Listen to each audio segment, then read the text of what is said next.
ഉത്തരേന്ത്യയിൽ ശൈത്യം അതികഠിനമായി തുടരുകയാണ്. ഡൽഹിയിൽ താപനില 6 ഡിഗ്രിയിലേക്ക് താഴ്ന്നു. കനത്ത മൂടൽമഞ്ഞ് ഉത്തരേന്ത്യൻ സംസ്ഥാനങ്ങളിലെ ട്രെയിൻ വ്യോമഗതാഗതത്തെ ബാധിച്ച നിലയിലാണ്.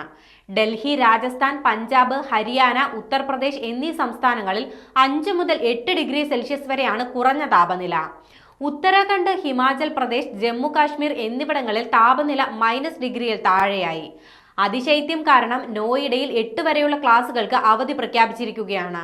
ഉത്തരേന്ത്യയിലെ മിക്കയിടങ്ങളിലും മൂടൽമഞ്ഞ് കാരണം ദൃശ്യപരിധി 50 മീറ്ററിൽ താഴെയായി. ഡൽഹി, കൊൽക്കത്ത വിമാനത്താവളങ്ങളിൽ 200ഓളം വിമാനങ്ങൾ വൈകുകയും ചെയ്തു. യാത്രക്കാർ വിമാന കമ്പനികളുമായി ബന്ധപ്പെടാൻ സ്പൈസ് ജെറ്റും ഇൻഡിഗോയും നിർദ്ദേശിച്ചു.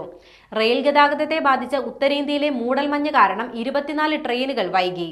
മൂടൽമഞ്ഞ് കാരണം വാഹനാപകടങ്ങളും വർദ്ധിക്കുകയാണ്.